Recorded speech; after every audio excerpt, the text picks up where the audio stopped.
qui est des détracteurs, bon, mais il y a eu évidemment le grand détracteur qui est Ibn Taymiyyah.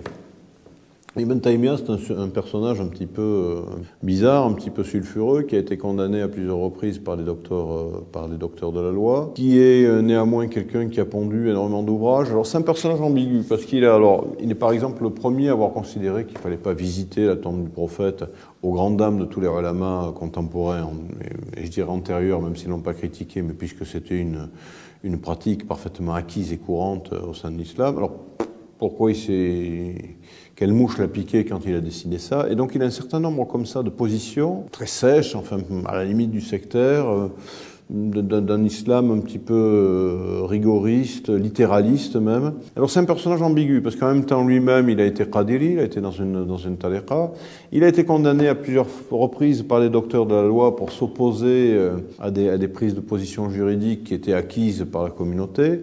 Donc c'est un personnage ambigu. Mais ce qu'il faut dire aussi, c'est que contrairement aux détracteurs contemporains d'Ibn Arabi, Ibn Taymiyyah a lu Ibn Arabi.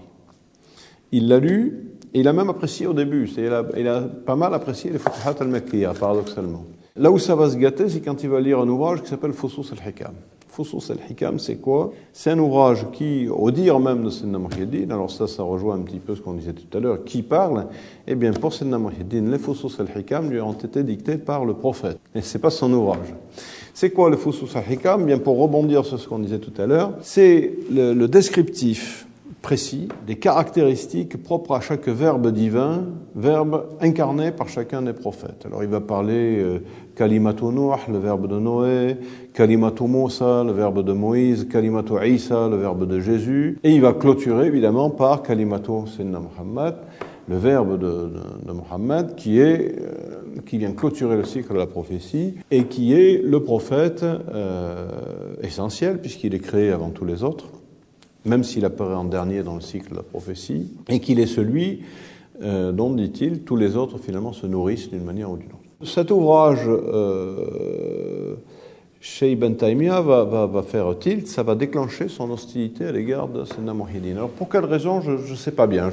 Pour être honnête, il faudrait que je peux en reparler éventuellement une autre fois par la suite. Je ne me suis pas penché sur la question et je ne sais pas pourquoi celui-là, plutôt que l'autre, a déclenché son ire. Quand on lit les différents ouvrages, il n'y a pas de choses qui soient vraiment sujettes à scandale. Alors si, il y a peut-être des passages, par exemple, où Sayyidina Muhyiddin va dire que Pharaon, en définitive, est sauvé. Bon, alors pourquoi il est sauvé? Parce que dans le Coran, il est dit clairement « J'ai ajouté foi au Dieu dans lequel les enfants d'Israël ont ajouté foi. » Et le Coran lui répond, enfin lui place dans maintenant tu as la foi alors qu'auparavant tu étais un transgresseur. Donc les savants exotéristes concluent que Pharaon, puisqu'il s'est vu opposer une fin de non-recevoir par Dieu lui-même, il est condamné. Ça, c'est le point de vue des savants exotéristes. Sayyidina Muhyiddin ne se démonte pas, il dit non, il n'est pas condamné.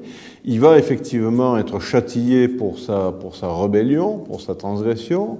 Mais alors, effectivement, puisqu'il a eu la foi, avant de mourir, eh bien, il sera tout de même sauvé. Ça, je dirais, c'est effectivement discutable au regard de l'orthodoxie islamique. Ce qu'il y a de plus grave, c'est que Sayyidina Muhyiddin fait de Pharaon un grand spirituel de son temps. Alors là, évidemment, c'est une monstruosité. Il dit qu'il est un des autad, c'est-à-dire une des plus hautes fonctions spirituelles du moment. On dit, bon, regardez, il fait de ce kafir un watad, c'est catastrophique. Bon. Alors, il y a quelques passages comme ça qui sont sujets à caution pour l'orthodoxie islamique, mais à mon avis, il y en a pas beaucoup plus que dans les Futuhat. Alors pourquoi Ibn Taymiyyah a pris la mouche sur les Fusus al-Hikam? J'en sais rien. Mais c'est de là, en tout cas, c'est à partir de là que va se déclencher son hostilité.